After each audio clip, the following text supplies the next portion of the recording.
नमस्कार साथियों, स्वागत है आप सभी का वन सीट एकेडमी के आज के करंट अफेयर्स के इस नए सेशन में। साथियों, अगर आप भी रेलवे ग्रुप डी एग्जाम 2026 की तैयारी कर रहे हैं तो आज का सेशन आपके लिए मोस्ट इंपॉर्टेंट होने वाला है, क्योंकि इसमें हम मोस्ट इंपॉर्टेंट करंट अफेयर्स के क्वेश्चंस को डिस्कस करेंगे जो आपके एग्जाम में सीधे पूछे जा सकते हैं। साथियों, अगर आप अपनी एक सीट इस साल पक्की करना चाहते हैं तो आप इस सेशन को पूरा ध्यान से देखेंगे, क्योंकि करंट अफेयर्स से आपके 10 से 12 नंबर के क्वेश्चन सीधे आपके एग्जाम में पूछे जाएंगे। साथियों, तो चलिए शुरू करते हैं अपने पहले क्वेश्चन के साथ। ध्यान दीजिएगा, पहला क्वेश्चन है, अर्जुन एरिगेसी ने विश्व ब्लिट्ज शतरंज चैंपियनशिप में कौन सा पदक जीता है। अर्जुन एरिगेसी की बात कर जाए तो इन्होंने जीता है कांस्य पदक। कौन सा? ऑप्शन नंबर बी साथियों, कांस्य पदक इसका बिल्कुल करेक्ट आंसर हो जाएगा। अगर शतरंज खेलों की बात कर जाए तो एक क्वेश्चन जो आपके बार बार पूछा जाता है, भारत के पहले शतरंज ग्रैंड मास्टर, जो पहले शतरंज ग्रैंड मास्टर थे वो कौन थे? याद रखिएगा, जो पहले शतरंज ग्रैंड मास्टर थे वह कौन थे? तो इसका सही आंसर क्या हो जाएगा? विश्वनाथन आनंद। क्या था? विश्वनाथन आनंद। याद रखिएगा, विश्वनाथन आनंद साथियों इसका बिल्कुल करेक्ट आंसर हो जाएगा। और उनकी एक आत्मकथा है जिनका नाम है माइंड मास्टर। इनकी आत्मकथा का नाम है माइंड मास्टर। ये सारे क्वेश्चन आपके एग्जाम में पूछे जा सकते हैं, इसलिए आप इसको ध्यान से केवल देखते चलिएगा। अगर भारत की पहली महिला शतरंज ग्रैंड मास्टर की बात कर जाए तो कोरेनू हम्पी है। कौन है? कोरेनू हम्पी। चलिए बढ़ते हैं अपने अगले प्रश्न की तरफ। ध्यान दीजिएगा, हमारा अगला प्रश्न है, पारंपरिक डाक सेवा को बंद करने वाला पहला देश कौन बना है? बहुत ही इंपॉर्टेंट क्वेश्चन है, याद रखेंगे। पारंपरिक डाक सेवा को बंद किया है किसने? डेनमार्क ने। ऑप्शन नंबर डी साथियों, डेनमार्क इसका बिल्कुल करेक्ट आंसर हो जाएगा। अगर डेनमार्क की बात कर जाए तो इसकी राजधानी जो आपके एग्जाम में बार बार पूछा जाता है, और मुद्रा, यहाँ की राजधानी की अगर बात कर जाए तो इसकी राजधानी है कोपेनहेगन। क्या है? याद रखेंगे, कोपेनहेगन यहाँ की राजधानी है, और यहाँ की मुद्रा है क्रोन। क्या है? मुद्रा है क्रोन। इसको आप याद जरूर रखिएगा।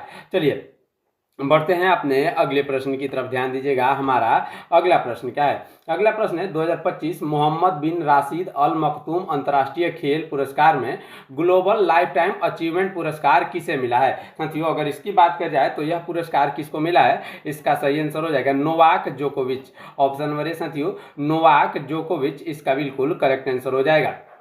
नोवाक जोकोविच कहाँ के खिलाड़ी हैं? तो याद रखेंगे, यह सर्बिया के खिलाड़ी हैं। कहाँ के हैं? सर्बिया के प्रसिद्ध टेनिस खिलाड़ी है। कैसे हैं? टेनिस खिलाड़ी है, इसको आप याद जरूर रखिएगा। टेनिस के 4 प्रमुख ग्रैंड स्लैम टूर्नामेंट होते हैं जो आपके एग्जाम में बार बार पूछे जाएंगे। कितने होते हैं? 4 प्रमुख ग्रैंड स्लैम टूर्नामेंट होते हैं, जो एक है ऑस्ट्रेलियन ओपन, दूसरा है फ्रेंच ओपन, तीसरा है विंबलडन, और लास्ट है हमारा चौथा यूएस ओपन। कौन सा है? चौथा हमारा है यूएस ओपन। इसको आप याद रखेंगे। अगर बात करें सबसे पुराना जो टूर्नामेंट है वह है विंबलडन। क्या है? विंबलडन जो टूर्नामेंट है वह सबसे पुराना है, इसको आप याद जरूर रखिएगा। चलिए बढ़ते हैं अपने अगले प्रश्न की तरफ। ध्यान दीजिएगा, अगला प्रश्न हमारा काफी इंपॉर्टेंट प्रश्न रहेगा, ध्यान से देखेंगे। 2 स्वदेशी रूप से विकसित किए गए प्रलय मिसाइलों के सफल प्रक्षेपण का परीक्षण किसने किया है? साथियों, इसके सफल प्रक्षेपण का जो परीक्षण किया है वह किसने किया है? तो इसका सही आंसर हो जाएगा DRDO, यानी DRDO साथियों इसका बिल्कुल करेक्ट आंसर हो जाएगा। DRDO की साथियों स्थापना कब हुई थी? DRDO की स्थापना की अगर बात कर जाए तो इसकी स्थापना 1958 में हुई थी। कब हुई थी? 1958 में इसकी स्थापना हुई थी। और इसका मुख्यालय कहाँ स्थित है? तो मुख्यालय इसका है नई दिल्ली में। कहाँ पर? नई दिल्ली साथियों, याद रखिएगा, नई दिल्ली। चलिए अपने अगले प्रश्न को देखते हैं, काफी इंपॉर्टेंट प्रश्न रहेगा। केंद्रीय मंत्रिमंडल ने नासिक सोलापुर अकटटोक कॉरिडोर के निर्माण की परियोजना की मंजूरी दी है, इसके संबंध में कौन सा कथन असत्य है? ऐसा भी क्वेश्चन आपके एग्जाम में आएगा, ध्यान से देखिएगा। केवल आपको वन लाइनर या एक शब्द का आंसर देने को नहीं आएगा, ऐसे भी क्वेश्चन आएंगे। तो इसका सही आंसर क्या हो जाएगा? इसका सही आंसर हो जाएगा इनमें से कोई नहीं, क्योंकि दिए गए सभी कथन सत्य हैं, इसमें कोई भी कथन असत्य नहीं है। तो इसका सही आंसर हो जाएगा ऑप्शन नंबर डी, इसका बिल्कुल करेक्ट आंसर होगा। अगला प्रश्न देखेंगे, काफी इंपॉर्टेंट प्रश्न रहेगा। दक्षिणी ध्रुव तक स्कीइंग करने वाली सबसे युवा भारतीय महिला कौन है? सबसे युवा भारतीय महिला जो है वह कौन है? तो इसका सही आंसर क्या हो जाएगा? इसका सही आंसर हो जाएगा Kamya Karthikeyan. Option number C साथियों, काम्या कार्तिकेयन इसका बिल्कुल करेक्ट आंसर हो जाएगा। कौन है? काम्या कार्तिकेयन इसका बिल्कुल करेक्ट आंसर हो जाएगा। दक्षिणी ध्रुव जो है, जिसे हम लोग अंटार्कटिका कहते हैं, क्या कहते हैं? अंटार्कटिका कहते हैं। यह पृथ्वी का सबसे ठंडा और शुष्क और हवादार महाद्वीप है। सबसे ठंडा हवादार महाद्वीप है, इसको आप याद जरूर रखिएगा। माउंट एवरेस्ट फतेह करने वाली पहली भारतीय महिला कौन है? जो आपके एग्जाम में बार बार पूछे जाती है कि माउंट एवरेस्ट पर सबसे पहली भारतीय महिला कौन चढ़ी थी, तो उनका नाम था बछेंद्री पाल। क्या नाम था? बछेंद्री पाल। यह कब चढ़ी थी? इन्होंने 1984 में यह खिताब अपने नाम किया था। कब किया था? 1984 में। चलिए बढ़ते हैं अपने अगले प्रश्न की तरफ, ध्यान दीजिएगा। हमारा अगला प्रश्न क्या है? अगला प्रश्न है, प्रधानमंत्री मातृ वंदना योजना किस मंत्रालय के अंतर्गत क्रियान्वित की जाती है? मातृ वंदना योजना की शुरू अगर बात कर जाए तो यह की जाती है महिला एवं बाल विकास मंत्रालय। ऑप्शन नंबर बी साथियों, महिला एवं बाल विकास मंत्रालय इसका बिल्कुल करेक्ट आंसर हो जाएगा। अगर इसकी शुरुआत की बात करी जाए तो इसकी शुरुआत हुई थी 1 जनवरी 2017 को साथियों इसकी शुरुआत हुई थी। 1 जनवरी 2017 को इसकी शुरुआत हुई थी। चलिए बढ़ते हैं अपने अगले प्रश्न की तरफ, ध्यान दीजिएगा। हमारा अगला प्रश्न है, इस्पात और एल्यूमिनियम पर दुनिया का पहला कार्बन टैक्स किसने लगाया? साथियों, दुनिया का पहला जो कार्बन टैक्स लगाया है वह किसने लगाया है? इसका सही आंसर हो जाएगा यूरोपीय संघ। ऑप्शन नंबर ए साथियों, यूरोपीय संघ इसका बिल्कुल करेक्ट आंसर हो जाएगा। यूरोपीय संघ का मुख्यालय कहाँ है? ब्रुसेल्स में है। इसका मुख्यालय की अगर बात कर जाए तो ब्रुसेल्स में इसका मुख्यालय है।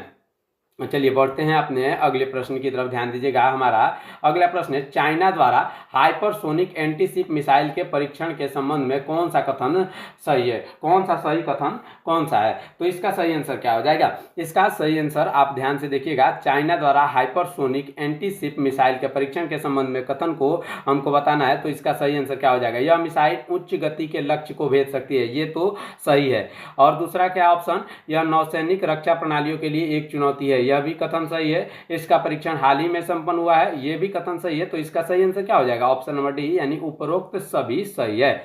चलिए बढ़ते हैं अपने अगले प्रश्न की तरफ, ध्यान दीजिएगा। हमारा अगला प्रश्न है, 52वां G7 शिखर सम्मेलन कहां आयोजित किया गया? 52वां G7 शिखर सम्मेलन की अगर बात करी जाए तो यह आयोजित हुआ कहां पर?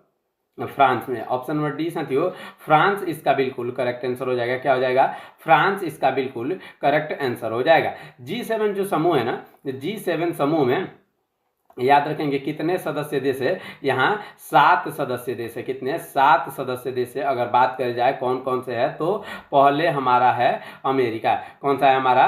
पहले नंबर पर आता है अमेरिका। याद रखिएगा, ये क्वेश्चन आपके एग्जाम में पूछे जा सकते हैं कि कौन कौन से देश शामिल है। अमेरिका है, दूसरा है ब्रिटेन। क्या है? ब्रिटेन। और तीसरा अगर बात करी जाए तो फ्रांस है हमारा, तीसरा है फ्रांस। चौथा है जर्मनी। और पांचवा हमारा है इटली। और अगर छठे की बात करी जाए तो जापान है हमारा, छठा है जापान। और सातवां है कनाडा। कौन सा है? कनाडा। ये 7 देश इसमें शामिल है। किसमें? G7 में ये 7 देश शामिल हैं। चलिए बढ़ते हैं अपने अगले प्रश्न की तरफ। उससे पहले पहला G7 शिखर सम्मेलन कहाँ हुआ था? तो पहला हुआ था कहाँ हुआ था? फ्रांस में। पहला जो हुआ था वह फ्रांस में हुआ था। कब हुआ था? 1975 में। इसको आप याद जरूर रखिएगा। अगले प्रश्न की तरफ बढ़ते हैं, ध्यान से देखेंगे। अगला प्रश्न हमारा है, गान नगाई उत्सव कहाँ मनाया गया? बहुत ही इंपॉर्टेंट प्रश्न है, क्योंकि महोत्सव से बहुत सारे क्वेश्चन आपके एग्जाम में पूछे जाएंगे। याद रखेंगे, गान नगाई जो महोत्सव है वह कहाँ है? मणिपुर में। कहाँ पर? मणिपुर में यह आयोजित हुआ। तो यानी ऑप्शन नंबर ए इसका बिल्कुल करेक्ट आंसर हो जाएगा। मणिपुर में यह आयोजित है। चलिए बढ़ते हैं अपने अगले प्रश्न की तरफ, ध्यान दीजिएगा। अगला प्रश्न है, संयुक्त राज्य अमेरिका ने किस ऑपरेशन के तहत वेनेजुएला पर हमला किया था और निकोलस मादुरो को उठाया था? किसको उठाया था? निकोलस मादुरो को उठाया था।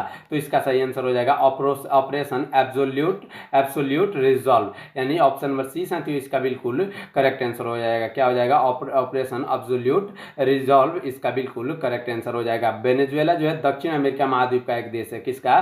दक्षिण अमेरिका महाद्वीप का एक देश है, जो कच्चे तेल के विशाल भंडार के लिए जाया जाता है। विशाल भंडार, कच्चे तेलों का जो विशाल भंडार रखता है। अगले प्रश्न की तरफ बढ़ेंगे, काफी इंपॉर्टेंट प्रश्न रहेगा हमारा। अगला प्रश्न देखते हैं, 8वां राज्य वेतन आयोग गठित करने वाला पहला राज्य कौन सा बना है? पहला राज्य की अगर बात की जाए तो यह पहला राज्य बना है कौन?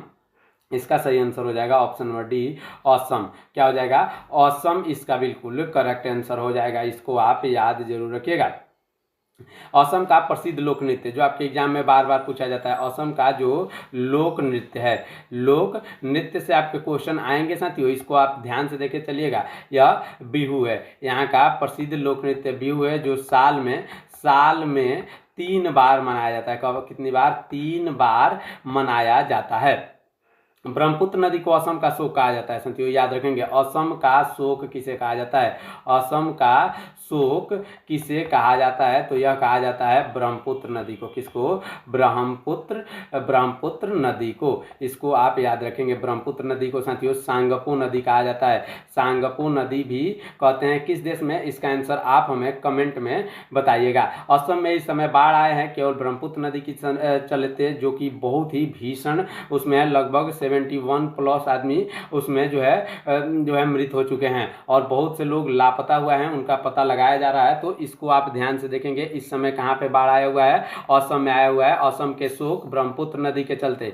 चलिए बढ़ते हैं अपने अगले प्रश्न की तरफ, ध्यान से देखेंगे। अगला प्रश्न हमारा, पर्यावरण मंत्रालय ने कलाई 2 हाइड्रो पावर प्रोजेक्ट को मंजूरी दी है, इसके संबंध में सही कथन क्या है? इसके संबंध में सही कथन की अगर बात करी जाए तो आपके ऑप्शन से, यह परियोजना ब्रह्मपुत्र नदी की मुख्य धारा पर है, नहीं, यह गलत है।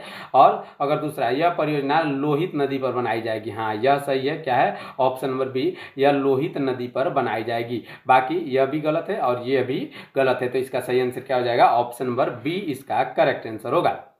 अगला प्रश्न देखते हैं, ध्यान से देखिएगा। हमारा अगला प्रश्न क्या है? अगला प्रश्न है, भारत की पहली सरकारी अस्पताल आधारित AI क्लिनिक सुविधा का उद्घाटन कहाँ किया गया? इस सुविधा का जो उद्घाटन किया गया वह कहाँ किया गया? इसका सही आंसर क्या हो जाएगा? इसका सही आंसर हो जाएगा ऑप्शन नंबर ए, यानी राजकीय आयुर्विज्ञान संस्थान greater Noida. Option number A साथियों इसका बिल्कुल करेक्ट आंसर हो जाएगा। ग्रेटर नोएडा जो है उत्तर प्रदेश का राष्ट्रीय राजधानी क्षेत्र यानी NCR का एक प्रमुख औद्योगिक हब है। चलिए बढ़ते हैं अपने अगले प्रश्न की तरफ, ध्यान दीजिएगा। हमारा अगला प्रश्न क्या है? अगला प्रश्न इंपॉर्टेंट प्रश्न, ध्यान से देखेंगे। संयुक्त राष्ट्र सुरक्षा परिषद के गैर अस्थायी सदस्य के रूप में चुने गए देशों के संबंध में से गलत कथन क्या है? इनमें से गलत कथन क्या है? इसका सही आंसर क्या हो जाएगा? ऑप्शन नंबर ए, यानी इसमें से सभी कथन सत्य है। यानी नए सदस्यों का कार्यकाल 2 वर्ष का होता है, इन सदस्यों के पास वीटो पावर नहीं होती, सुरक्षा परिषद में 10 गैर अस्थायी सदस्य होते हैं। तो इसका सही आंसर ऑप्शन नंबर ए हो जाएगा। चलिए अपना अगला प्रश्न देखेंगे। अगला प्रश्न हमारा काफी इंपॉर्टेंट है, ध्यान से देखेंगे। रामनाथ गोयनका साहित्य सम्मान समारोह में लाइफ टाइम अचीवमेंट अवार्ड किसे मिला है? लाइफ टाइम अचीवमेंट अवार्ड की अगर बात कर जाए तो यह अवार्ड मिला है किसको? चंद्रशेखर काबरा को। डॉक्टर चंद्रशेखर काबरा साथियों इसका बिल्कुल करेक्ट आंसर हो जाएगा। साहित्य के क्षेत्र में भारत का सर्वोच्च पुरस्कार कौन सा है? साहित्य के क्षेत्र में अगर बात करी जाए तो सर्वोच्च पुरस्कार है वह कौन सा है? तो ज्ञानपीठ पुरस्कार है। कौन सा है? ज्ञानपीठ पुरस्कार। इसको आप याद रखिएगा, ज्ञानपीठ पुरस्कार जो है सर्वोच्च पुरस्कार है साहित्य के क्षेत्र में। अगला प्रश्न है, गणतंत्र दिवस परेड 2026 में भारतीय सेना की कौन सी टुकड़ी जिसने पहली बार कर्तव्य पथ पर मार्च किया? कर्तव्य पथ पर मार्च किया पीसू टुकड़ी ने। किसने? पशु टुकड़ी, यानी ऑप्शन नंबर डी साथियों इसका बिल्कुल करेक्ट आंसर हो जाएगा। नई दिल्ली स्थित नई दिल्ली में जो है राजपथ जो था उसका नाम बदलकर कर्तव्य पथ कर दिया गया। क्या नाम बदल कर दिया गया है? कर्तव्य पथ। जैसे पीएमओ ऑफिस का नाम, यानी पीएमओ ऑफिस का नाम जैसे बदला गया ना, उसी समय इसका भी नाम आपको बदल दिया गया। यानी जब इसका नाम सेवा तीर्थ किया गया, क्या किया गया? सेवा तीर्थ इसका नाम किया गया, तभी इसका भी नाम बदल के राजपथ को कर्तव्य पथ कर दिया गया था। अगले प्रश्न को देखेंगे। हमारा अगला प्रश्न है, खेलो इंडिया बीच गेम्स का दूसरा संस्करण कहाँ शुरू हुआ है? इसके दूसरे संस्करण की अगर बात करी जाए तो यह शुरू हुआ है कहाँ पर? इसका सही आंसर हो जाएगा दीव, घोघला बीच। ऑप्शन नंबर ए साथियों घोघला बीच, दीव इसका बिल्कुल करेक्ट आंसर हो जाएगा। खेलो इंडिया योजना की शुरुआत वर्ष 2018 में कब हुई थी? वर्ष 2018 में जमीनी स्तर पर खेल संस्कृति को जगाने के लिए की गई थी। चलिए बढ़ते हैं अपने अगले प्रश्न की तरफ, ध्यान दीजिएगा। हमारा अगला प्रश्न जो कि काफ़ी इंपॉर्टेंट प्रश्न रहेगा, ध्यान से देखेंगे। हमारा अगला प्रश्न है, भारतीय सेना ने 2026 को किस वर्ष के रूप में घोषित किया। साथियों 2026 की अगर बात कर जाए तो भारतीय सेना ने इसको किस वर्ष के रूप में घोषित किया है। तो इसका सही आंसर हो जाएगा ऑप्शन नंबर सी, नेटवर्क और डाटा केंद्रितता का वर्ष। ऑप्शन नंबर सी इसका बिल्कुल करेक्ट आंसर हो जाएगा, नेटवर्क और डेटा केंद्रितता का वर्ष इसका बिल्कुल करेक्ट आंसर हो जाएगा। भारतीय थल सेना के इस समय प्रमुख कौन है। तो इसके उपेंद्र द्विवेदी हैं। कौन है, उपेंद्र साथियों द्विवेदी जो है इस समय इसके प्रमुख हैं, इसको आप याद रखेंगे। चलिए बढ़ते हैं अपने अगले प्रश्न की तरफ। हमारा अगला प्रश्न है, भारत द्वारा EB4 वीजा लॉन्च किए जाने के संबंध में सही कथन क्या है। भारत द्वारा EB4 वीजा लॉन्च करने के संबंध में जो सही कथन की अगर बात कर जाए तो यह क्या है। इसका सही आंसर क्या हो जाएगा, यह विशेष श्रेणी के आवेदकों के लिए है, यह सही है। और यह वीजा प्रक्रिया को सुव्यवस्थित करता है, यह भी सही है। यह द्विपक्षीय संबंधों को मजबूत करता है, यह भी सही है। तो इसका सही आंसर ऑप्शन नंबर डी यानी अबोव, ऑल ऑफ अबोव साथियों इसका बिल्कुल करेक्ट आंसर हो जाएगा। चलिए अपने अगले प्रश्न को देखते हैं। हमारा अगला प्रश्न क्या है, पाकिस्तान में 2000 साल पुराने कुषाण के सिक्के मिलने के बारे में सही कथन कौन सा है। इसमें सही कथन की अगर बात करी जाए तो यह कौन सा है। इसका सही आंसर ऑप्शन नंबर सी यानी ये सिक्के राजा वासुदेव के युग के हैं। ये सिक्के जो है वो राजा वासुदेव के युग के हैं। अगला प्रश्न देखेंगे, हमारा काफी इंपॉर्टेंट प्रश्न रहेगा, सड़क निर्माण में बायो बिटुमेन का वाणिज्यिक उत्पादन करने वाला पहला देश कौन सा है। बायो बिटुमेन का कौन सा उत्पादन करने वाला पहला देश है, भारत। कौन सा है, ऑप्शन नंबर बी साथियों भारत इसका करेक्ट आंसर होगा। चलिए अपने अगले प्रश्न को देखते हैं। काफी इंपॉर्टेंट प्रश्न हमारा रहेगा, भारतीय सुप्रीम कोर्ट ने किस पड़ोसी देश के सुप्रीम कोर्ट के साथ युवा कानूनी पेशेवरों के आदान प्रदान को सुगम बनाने के लिए समझौता किया है। यह समझौता किसके साथ हुआ है। तो इसका सही आंसर हो जाएगा भूटान के साथ। ऑप्शन नंबर सी साथियों भूटान इसका बिल्कुल करेक्ट आंसर हो जाएगा। भूटान की राजधानी जो आपके एग्जाम में बार बार पूछा जाता है, भूटान की जो राजधानी है वह है थिम्पू। क्या है इसकी राजधानी है, थिम्पू। चलिए बढ़ते हैं अपने अगले प्रश्न की तरफ, ध्यान दीजिएगा। हमारा अगला प्रश्न क्या है, इसरो के PSLV मिशन के प्रक्षेपण के बारे में सही कथन क्या है। PSLV प्रक्षेपण के बारे में सही कथन क्या है। इसका सही आंसर क्या हो जाएगा, इसका सही आंसर हो जाएगा ऑप्शन नंबर ए यानी EOSN-1 उपग्रह को सतीश धवन केंद्र में से प्रक्षेपित किया गया। और बी यह मिशन पूरी तरह से विफल रहा यानी ऑप्शन नंबर ए इसका बिल्कुल करेक्ट आंसर होगा। चलिए अपने अगले प्रश्न को देखेंगे, ध्यान से देखिएगा। भारत का पहला on orbit satellite refuelling payload कौन लॉन्च करेगा। साथियों इसको कौन लॉन्च करेगा। तो इसका सही आंसर हो जाएगा ऑप्शन नंबर डी यानी orbit and aerospace. Orbit and aerospace option number D साथियों इसका बिल्कुल करेक्ट आंसर हो जाएगा। इसको आप याद जरूर रखिएगा। चलिए अपने अगले प्रश्न को देखते हैं। हमारा अगला प्रश्न क्या है, अगला प्रश्न हमारा है, भारत की पहली हाइड्रोजन चलित ट्रेन कहाँ शुरू की गई। पहली हाइड्रोजन चलित ट्रेन की अगर बात करी जाए तो यह शुरू किया गया हरियाणा यानी जिंद से सोनीपत हरियाणा में यह शुरू किया गया। चलिए अपने अगले प्रश्न को देखते हैं, ध्यान दीजिएगा। हमारा अगला प्रश्न क्या है, अगला प्रश्न है, संयुक्त राष्ट्र ने वर्ष 2026 को किस वर्ष के रूप में घोषित किया है। वर्ष 2026 को इन्होंने घोषित किया है संयुक्त राष्ट्र। इसका सही आंसर क्या हो जाएगा, इसका सही आंसर हो जाएगा ऑप्शन नंबर सी चारागाह और रेजिडेंट्स का अंतर्राष्ट्रीय वर्ष। ऑप्शन नंबर सी साथियों इसका बिल्कुल करेक्ट आंसर हो जाएगा। चलिए अपने अगले प्रश्न को देखेंगे। हमारा अगला प्रश्न क्या है, अगला प्रश्न हमारा है, माधव गाडगिल को संयुक्त राष्ट्र द्वारा किस वर्ष चैंपियंस ऑफ द अर्थ पुरस्कार से सम्मानित किया गया। चैंपियंस ऑफ द अर्थ पुरस्कार से सम्मानित किसको किया गया। तो इसका सही आंसर क्या हो जाएगा, इसका सही आंसर हो जाएगा 2024 को। चलिए बढ़ते हैं अपने अगले प्रश्न की तरफ, ध्यान दीजिएगा। हमारा अगला प्रश्न है, AI स्किलिंग अभियान की शुरुआत के संबंध में सही कथन क्या है। इसके शुरुआत के जो संबंध में सही कथन है इसका सही आंसर हो जाएगा ऑप्शन नंबर सी यानी इसके तहत देश भर में 10 लाख युवाओं को प्रशिक्षित किया जाएगा। कितने, 10 लाख युवाओं को प्रशिक्षित किया जाएगा। किस स्किल के तहत, AI स्किलिंग अभियान के तहत। AI स्किलिंग अभियान के तहत। अगला प्रश्न देखेंगे, काफ़ी इंपॉर्टेंट है, 53वें पुस्तक मेला 2026 के आयोजन के संबंध में सही कथन क्या है। 53वें विश्व पुस्तक मेला 2026 के आयोजन के संबंध में सही कथन की बात करी जाए तो इसमें कतर अतिथि देश और स्पेन फोकस देश था। इसमें जो कहा कतर अतिथि देश था और स्पेन इसमें फोकस देश था। इसको आप याद जरूर रखिएगा। चलिए बढ़ते हैं अपने अगले प्रश्न की तरफ, ध्यान से देखेंगे। हमारा अगला प्रश्न क्या है, काफ़ी इंपॉर्टेंट प्रश्न रहेगा हमारा जो अगला प्रश्न रहेगा। 1 बिलियन फॉलोअर्स समिट का आयोजन कहाँ किया गया? 1 बिलियन फॉलोअर्स समिट का जो आयोजन किया गया वह हुआ दुबई में। ऑप्शन नंबर सी साथियों दुबई इसका बिल्कुल करेक्ट आंसर हो जाएगा। कहाँ है? दुबई इसका बिल्कुल करेक्ट आंसर हो जाएगा। अगर दुबई की राजधानी की बात कर जाए तो यहाँ की जो राजधानी है वह है अबू धाबी। क्या है?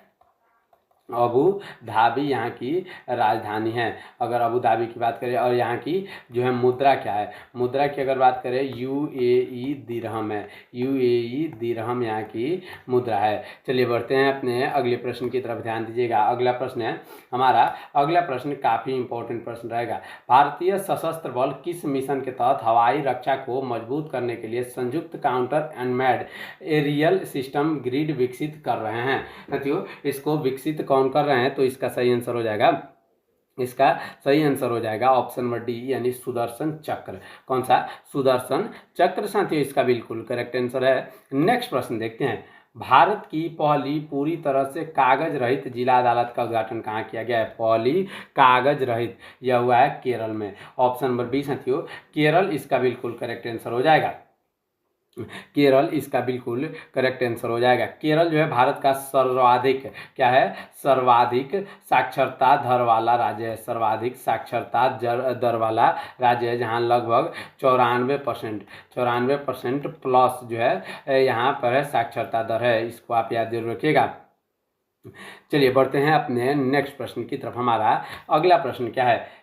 किस राज्य का केई पानोर भारत का पहला बायो हैप्पी जिला बनने जा रहा है? भारत का पहला बायो हैप्पी जिला बनने जा रहा है। कहाँ का? अरुणाचल प्रदेश का पेनोर।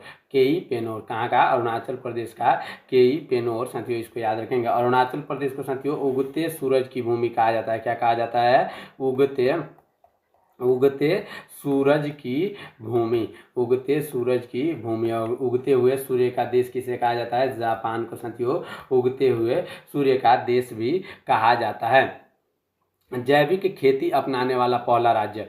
जैविक खेती याद रखेंगे, ये भी क्वेश्चन आपके एग्जाम में पूछा जाता है। जैविक खेती अपनाने वाला पहला देश जो है सिक्किम है। इसको आप याद रखेंगे, क्या है? सिक्किम है। चलिए अपने अगले प्रश्न की तरफ बढ़ते हैं, ध्यान दीजिएगा। हमारा अगला प्रश्न क्या है? अंतर्राष्ट्रीय हवाई परिवहन संघ में शामिल होने वाली 5वीं भारतीय एयरलाइन कौन बनी है? 5वीं भारतीय एयरलाइन बनी है कौन? इसका सही आंसर हो जाएगा ऑप्शन नंबर यानी ऑप्शन नंबर डी आकाशा एयर। क्या हो जाएगा? आकाशा एयर साथियों इसका बिल्कुल करेक्ट आंसर हो जाएगा। चलिए बढ़ते हैं अपने नेक्स्ट प्रश्न की तरफ। काफ़ी इंपॉर्टेंट प्रश्न हम देख रहे हैं।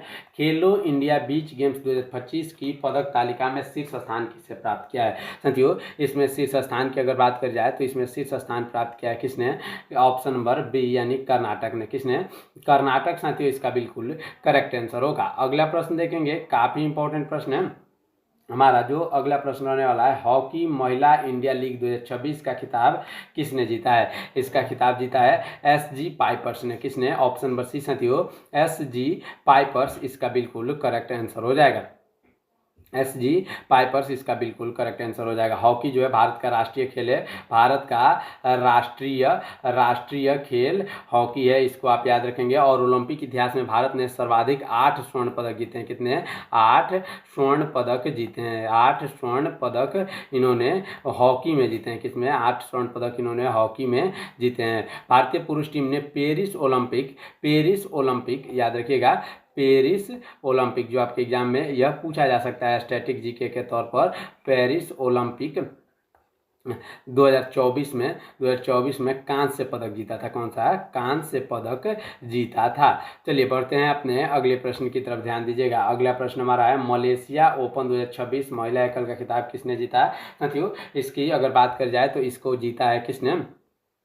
इसका सही आंसर हो जाएगा ऑप्शन नंबर ए यानी आन से युंग। ऑप्शन नंबर ए साथियों आन से युंग इसका बिल्कुल करेक्ट आंसर हो जाएगा। ये जो है साउथ साउथ कोरिया के प्रसिद्ध दिग्गज बैडमिंटन खिलाड़ी हैं। मलेशिया की राजधानी की बात कर जाए तो मलेशिया की जो राजधानी है जहां यह आयोजित हुआ था, मलेशिया की राजधानी है कुआलालंपुर। क्या है? कुआलालंपुर। और यहाँ की मुद्रा क्या है? इसका आंसर कमेंट में आप बताइएगा। अगला प्रश्न देखेंगे, इंपॉर्टेंट प्रश्न है। नेशनल बॉक्सिंग चैंपियनशिप 2026 में महिलाओं की 75 किलोग्राम कैटेगरी का खिताब किसने जीता है? 75 किलोग्राम कैटेगरी का जो खिताब जीता है और नेशनल बॉक्सिंग चैंपियनशिप इसको जीता है किसने? इसका सही आंसर लवलीना बोरगोहेन ने। किसने? Lovlina Borgohain. Option number B साथियों इसका बिल्कुल करेक्ट आंसर होगा। अगला प्रश्न देखेंगे, काफी इंपॉर्टेंट प्रश्न हमारा रहेगा। हमारा अगला प्रश्न है, ऑरलम वन्यजीव अभ्यारण्य का नाम बदलकर ऑरलम तितली अभ्यारण्य कर दिया गया। यह किस राज्य में स्थित है? इसकी अगर बात कर जाए तो यह स्थित है केरल में। ऑप्शन नंबर डी साथियों केरल इसका बिल्कुल करेक्ट आंसर हो जाएगा। केरल की मुख्य भाषा जो है मलयालम है। मलयालम यहाँ की मुख्य भाषा है, इसको आप याद रखेंगे। चलिए बढ़ते हैं अपने अगले प्रश्न की तरफ, ध्यान दीजिएगा। हमारा अगला प्रश्न है, किस फिल्म ने 83वें गोल्डन ग्लोब अवार्ड्स में सर्वश्रेष्ठ मोशन पिक्चर ड्रामा का खिताब जीता है? मोशन पिक्चर ड्रामा का जो खिताब जीता है वह हैमनेट ने जीता है। किसने?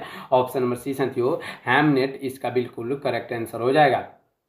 हैमनेट इसका बिल्कुल करेक्ट आंसर हो जाएगा। गोल्डन ग्लोब पुरस्कार अमेरिकी फिल्म और टेलीविजन उद्योगों में उत्कृष्ट प्रदर्शन के लिए दिया जाता है। सिनेमा जगत में ऑस्कर पुरस्कारों के बाद गोल्डन ग्लोब को ही दुनिया का दूसरा सबसे प्रतिष्ठित पुरस्कार माना जाता है। भारत की तरफ से आरआरआर जो ये आरआरआर जो था उसमें नाटू ने गोल्डन ग्लोब और ऑस्कर दोनों पुरस्कार जीतकर इतिहास रचा था। चलिए बढ़ते हैं अपने अगले प्रश्न की तरफ। हमारा अगला प्रश्न है, भारत के मछली उत्पादन में कितने प्रतिशत की वृद्धि दर्ज की गई है? इसमें जो वृद्धि दर्ज की गई है 106% की 106% की वृद्धि दर्ज की गई है। साथियों मछली उत्पादन से जुड़ी क्रांति को नीली क्रांति कहते हैं। क्या कहते हैं? नीली क्रांति। जो मछली उत्पादन से संबंधित था वो था नीली क्रांति। भारत जो है दुनिया का तीसरा सबसे बड़ा देश, कौन सा?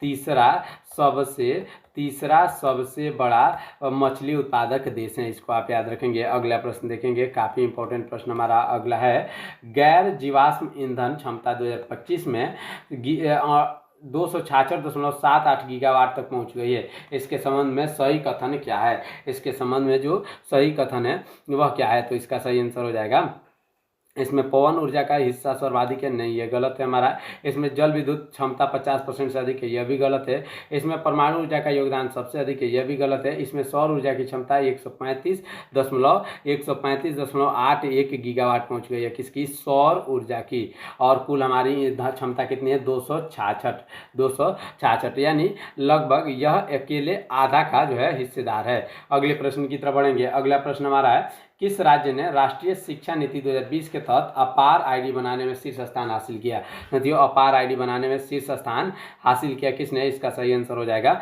छत्तीसगढ़। कौन? जनवरी में छत्तीसगढ़ और जुलाई में उत्तर प्रदेश ने। ऑप्शन नंबर बी साथियों इसका बिल्कुल करेक्ट आंसर हो जाएगा। चलिए अपने अगले प्रश्न को देखते हैं। हमारा अगला प्रश्न काफ़ी इंपॉर्टेंट प्रश्न है, भारत ने ब्रिक्स 2026 की थीम क्या लॉन्च की है? साथियों ब्रिक्स 2026 की थीम की अगर बात करी जाए तो यह लॉन्च हुई है क्या? ऑप्शन नंबर बी लचीलापन, नवाचार, सहयोग और स्थिरता के लिए निर्माण, यानी ऑप्शन नंबर बी इसका करेक्ट आंसर होगा। अगला प्रश्न हमारा है, शक्ति बैटरी सिस्टम किसने लॉन्च किया? साथियों शक्ति बैटरी सिस्टम को लॉन्च किया किसने? इसका सही आंसर हो जाएगा ओला इलेक्ट्रिक्स ने। किसने? ओला इलेक्ट्रिक्स। ऑप्शन नंबर डी इसका बिल्कुल करेक्ट आंसर हो जाएगा। चलिए बढ़ते हैं अपने अगले प्रश्न की तरफ, ध्यान दीजिएगा। हमारा अगला प्रश्न क्या है, दिवंगत प्रशांत तमांग का संबंध किस राज्य से है? साथियों इसका संबंध जो है वह किस राज्य से है? तो इसका सही आंसर ऑप्शन नंबर बी पश्चिम बंगाल से। किससे है? पश्चिम बंगाल इसका बिल्कुल करेक्ट आंसर होगा। चलिए अपने अगले प्रश्न को देखते हैं। हमारा अगला प्रश्न क्या है, अग्नि सरसूल विकास संरचना कमलम द्रौपदी मुर्मू पुस्तक के विमोचन के संबंध में सही कथन क्या है? इसके संबंध में जो सही कथन है वह क्या है? तो इसका सही आंसर हो जाएगा ऑप्शन नंबर डी, यानी उपरोक्त सभी इसमें सही है। इस प्रकार आज के इस क्लास में हमने कुल 50 करेंट अफेयर्स के क्वेश्चन को सॉल्व किया, जो आपके आगे आने वाले एग्जाम के लिए काफ़ी इंपॉर्टेंट रहेंगे। आने वाले अगले क्लास में और भी इंपॉर्टेंट क्लास आने वाले हैं, तब तक आप हमारे इस चैनल को सब्सक्राइब करके वीडियो को लाइक करिएगा। चलिए मिलते हैं अगले क्लास में, तब तक के लिए रखिए अपना ख्याल। धन्यवाद। जय हिंद।